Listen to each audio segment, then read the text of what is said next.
Welcome back to New House, Old Soul. How do you build a new house and an old soul when you think about kitchens and cabinets and built-ins and these products, right? In fact, this may be the most difficult room to kind of create that old soul in a new house because there's so many new products.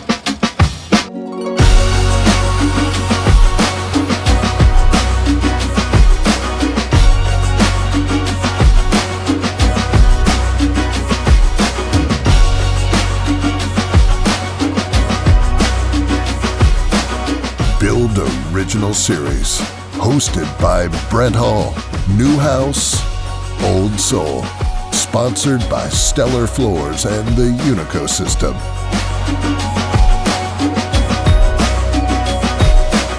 Little history on kitchens, right? Little history on how they used to form. You know, we're doing that Granbury house and we actually have the Sanborn maps, and there was a number of outbuildings. I think there was 11 outbuildings at one point. That house is built in 1871 in Texas. I don't think there was a kitchen in that house till probably 1900, 1920.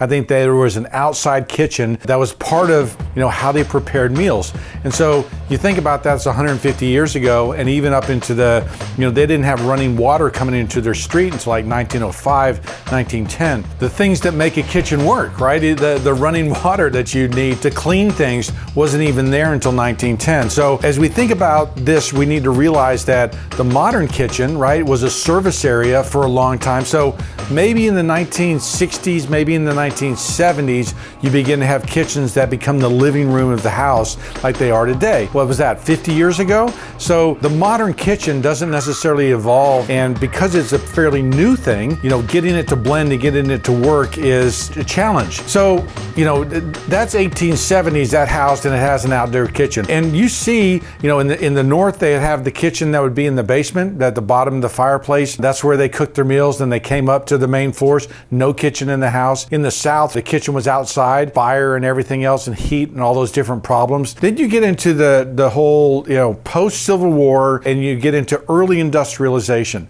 And so then you begin to see, you know, a trickling of technology coming into the house, running water, electricity, modern appliances, so that by 1920, 1930, the kitchen begins to evolve. Now realize that in the millwork catalogs in 1900, there really aren't kitchen cabinets in there. And you can look for kitchen cabinets and it might give you a pantry cabinet, but they didn't even advertise for the cabinets, right? And so what was the kitchen at that time? It was a work area. And it becomes and stays a work area probably into the 1920s and 30s.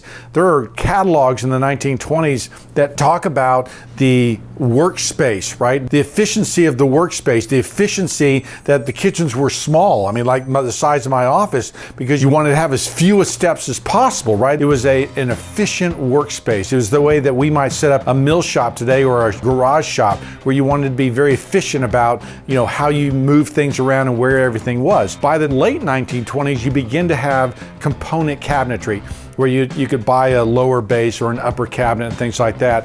That really changes after the Great Depression, going into World War II, and the products start changing from inset doors to plywood doors. So before World War II, it is a workspace, it's small, it's compact. And then after World War II, you know, from 1940 into the 1960s, right, it slowly begins to morph into a more elegant space. You begin to see stained gray cabinets. You begin to see it open up to the family room. You think of the ranch style houses of the 60s. Think of the Brady Bunch, right? And how the kitchen opened up into those other areas of the house. So kitchens are a crazy spectrum. There's a house that we looked at from the 20s and here in Fort Worth that had very small kitchen space. It was still the original space, connected off a back stair, had a Chamberlain cabinets. And so we know that the original kitchen cabinets were changed to a metal cabinet probably in the 50s, but it was still a really small space. There was a swinging door that opened onto an eating area, which, you know, as I looked at the house and what would I do to that house to fix it up, I would probably take down that wall between the kitchen and the breakfast area and let that kitchen expand into those other spaces. And if you remember, on the Staub house, we did open that space. In fact, the small area that we added, I mean, you walked through that door and it's like a 3-foot door. Here's a 8,000 square foot house, and there was a 3-foot, less than 3-foot wide opening that opened into the kitchen. I mean, talk about being cut off. And the solution we had was to expand that space so that the kitchen could open to the family area and then become an access to the rest of the house. So The old way of building was that the kitchen was a servants area. It was not a family gathering area, and that's something that's really changed. So the challenge really to build that new house with an old soul is to infuse into the cabinetry, especially because if you think about a kitchen, 80% of the surface area of the walls is made up with cabinets, right? Maybe 70%, maybe 50%, a majority is made up of cabinets. So if you can get the cabinets right, you're really helping yourself along. You can put in modern appliances, you can have a modern countertop, but cabinets are key. So you really want to infuse that design with things that are historic. If you think about the Pennsylvania farmhouse, in the first episode we went there, we really had a narrative or a story for that house that piece got added into the 30s or 40s, and we were putting this 30s, 40s kitchen into there. Now, what we did was we had cabinets that went all the way to the ceiling. They were broken up with small cabinets at the top, bigger cabinets at the bottom. We had exposed hinges, those butt hinges which were used at that time. The color of paint that we used in there, right? Even those rounded shelves that were kind of around the window that were a 40s or 50s deal. We infused a time period, a specific time period into that house. There's a English house we did in South Carolina years ago that was a English Tudor house, right? We had Tudor paneling. How do you in the Tudor period, 1500s, right, there was not kitchens like we use them today. So what did we do? We disguised refrigerators with paneled walls. We put all the modern things in there, but gave them a skin of something that was in character of the house. Since we're trying to build furniture, right, I'll show you the subtlety of what's going on when we look at the cabinet. Here's a cabinet door, okay, and a drawer. We build these for clients so we can get a feel for what they're looking at. This is a little English panel mold in here, and look at what's happening down here, and then the feet have that little spandrel cut into them there, right? So we've got a Tudor arch in the foot, and we've got a little spandrel cut in, right? So we infused on this job an English detail by this panel mold that we set in place and then by the feet. Now, sometimes the cabinets will have no toe kick, right? That's really from the 1920s, but I would also consider doing this in oak because it's English, right? And then the English period has those oak things. And so, little subtle things like this can make a big difference, and this one doesn't have exposed hardware. But let me show you how much hardware can communicate, right? And so we use these hinges, but each one of these, in my opinion, dates itself, okay? This is unlacquered brass, okay? This is lacquered brass, right? Unlacquered brass means that they didn't spray lacquer on it, and my fingerprints and thumbprints age it, okay? And so the reason it looks kind of tarnished, right, is because it's unlacquered brass. Now, unlacquered brass was something that was very popular in the late 1800s, so in the Victorian period, brass is very popular. But you go to the 80s, and lacquered brass was the big thing. Everything was lacquered brass, and it was bright, shiny brass, and it looked tacky. Oil rub bronze in the 90s and the early 2000s. All of these things have an age and a date to them. All of these things communicate a certain period. This looks industrial. And then when you add the different finials that you can put on them, right? The ball finial, the acorn finial, the little button finial.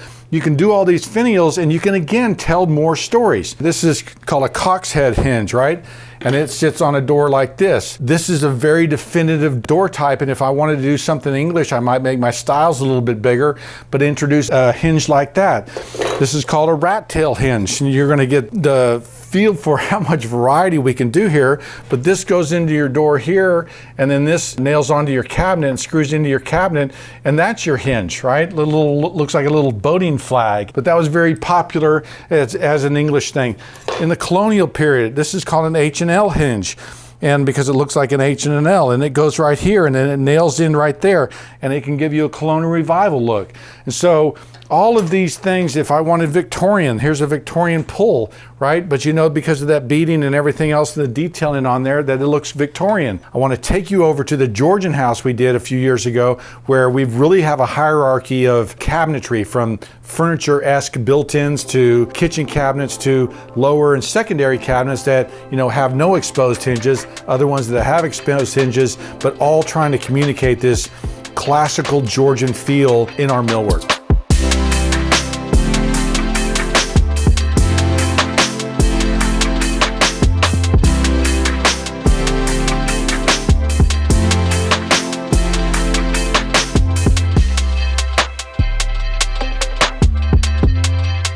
There's a number of decisions that you make when you're building cabinets.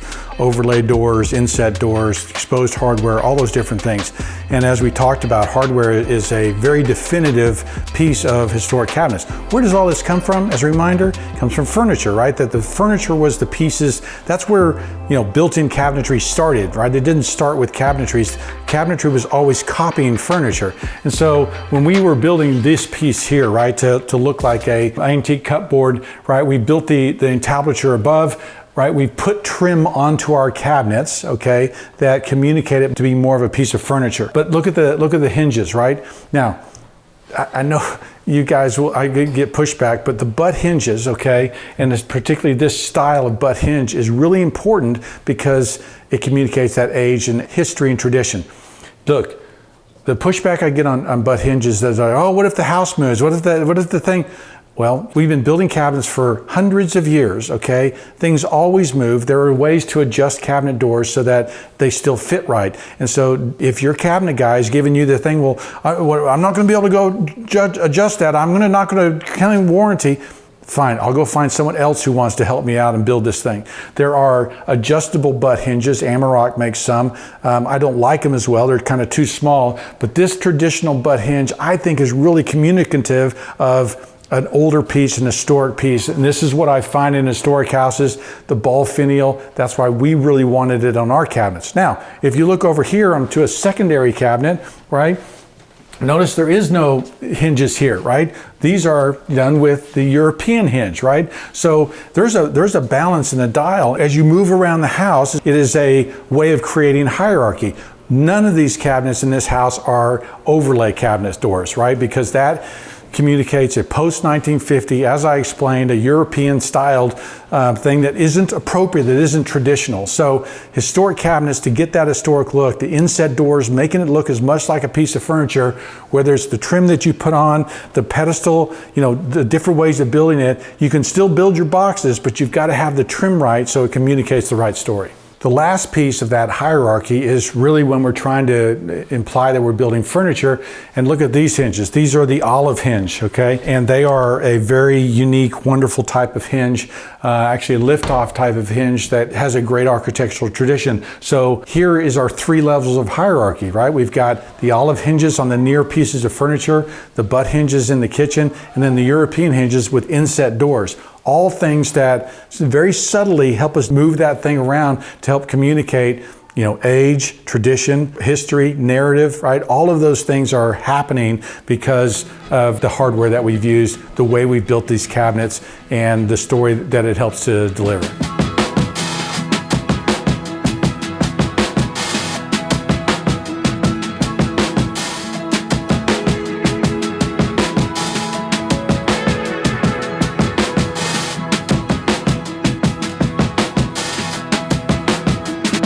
Okay guys, I just wanted to stop in at Thistle Hill and show you kind of some of the things we've learned and show you the subtle difference between new and old cabinet and what's going on. For instance, these are original historic cabinets, okay? Now, the interesting thing is that these are not the original doors for these cabinets. How do I know? I'll show you in a second. These are original doors, and this is original hardware, okay? So we've got original hardware down here that opens and closes these doors. And look at the detail here on this back panel. So this is one of those cabinets that would have shown up in a catalog. It's oak, it's not paint grade. Most of the cabinets that would have been in the kitchen were paint grade. This would have been a butler's pantry going into the dining room. But there was a bracket here. There was something that sat here, you can see, that's been taken away. And look at this detail over here. We've got this bracket, this pretty little bracket that's supporting this. Notice it's falling down right here, that we got a crack right here in this thing. So this probably has fallen over time because there was a bracket in here. It probably looked exactly like this bracket here. And up underneath here, you can see some nail holes and things like that where that kind of thing was. So, but the thing I want you to see is look at all the kind of intricate detail that's just in this area, which is typical of historic cabinets. We've got a pretty little bracket. We've got a little cove molding that goes around here. There was a foot. You can see it on the other side that sat here. There was a panel detail. Look at this subtle little panel in between here.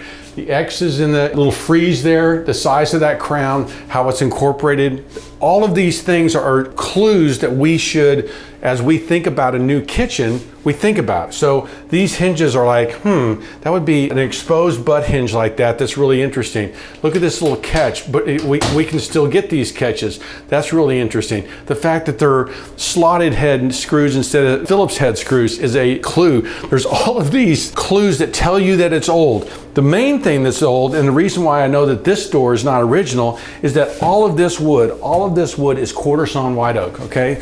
So see these little grain patterns in here? That's what happens when you quarter sawn oak. It actually gets these ray patterns in here. And so all of this stuff is quarter sawn oak.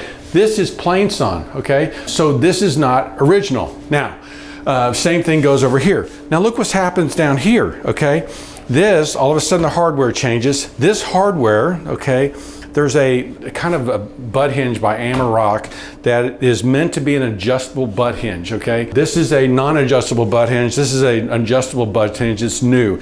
Look at the cut and the grain of this wood. It's all plain sawn, okay? So I know this is not original. I know this is. And then I'm just looking at grain quality. But when we go over there and look at these new cabinets, I'm going to show you the difference that's happening here and the subtle things that you're going to do as you get to that, historic cabinet feel into your house. Okay, so we are in the original kitchen space, okay, but not the original kitchen. How do I know? I know that these aren't original cabinets because all of this wood is plain sawn oak, okay? The plain sawn oak is really an ugly oak that they never would have done at the turn of the century. And so I don't like these pulls. These pulls are a new pull. It looks like colonial revival pull. And so we get into the details. Look how they did this crown. Look how large that crown is. That crown goes into a room that's the size of a scale of room that would go in a 12-foot tall room at the ceiling level. At a cabinet level, it's entirely too big.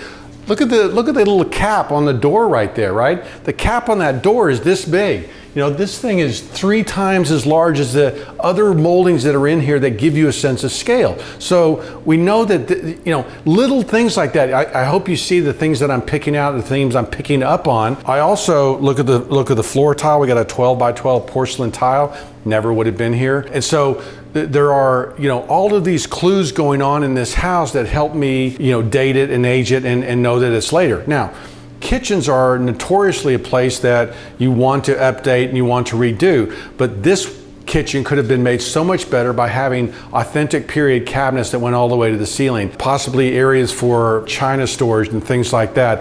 This would have been a functional area as well as a paint grade area as well. They never would have spent stain grade woods in this area, and if it was stain grade, it would have dropped down to pine. Look what they did around these doors. Pine, okay, it's not oak. So if they were going to stain grade this area, it would have been a cheaper wood, not an oak wood. This was a servant's area. This wasn't an area where your guests came, so they never would have done that. So point being, there's all these layers and details, and each one is a 2% here, 2% there, 2%, but you get 10 of those put together and you've changed it 20%. And so the cabinets as a whole end up, making up, here in this kitchen, there are 50% of the walls in this kitchen, right? So if I can get the cabinets right, I've got 50% of the kitchen right. Just be thinking about that as you're trying to infuse this old soul. It's a bunch of small details, but also getting important details like this right.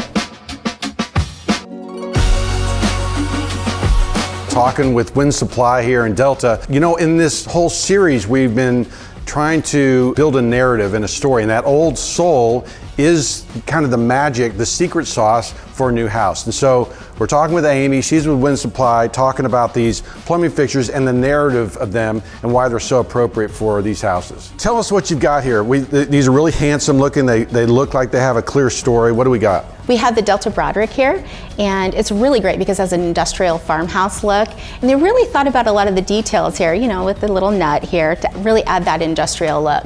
This is exactly the kind of thing I'm talking about when I want a narrative. Like, I want something with character. Too often it feels like the hardware plumbing supplies just are muddy Xeroxes of Xeroxes of Xeroxes, and to have things like this that tell a story is really important. It seems like sometimes the homeowner gets sent into the showroom store, they see all that's going on in your place and they're like, their eyes glaze over. you help them through that process? Is that what happens? I sure do.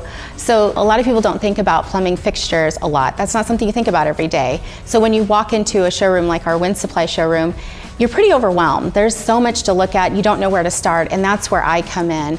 I really like to be that guide for them. And you know, they come in with a design style. I can take them to that specific design style that they're looking for. That's really a huge help, because a lot of salespeople in the showroom don't know, and they're just like, well, the hardware's over there, or the plumbing, you know, and if they don't have someone professional, it can end up with ugly houses that have no soul, right? So could I get this at a big box store? You cannot get these at a big box store. These are trade exclusive, so only our professionals can get these at a professional plumbing supply store like Wind Supply.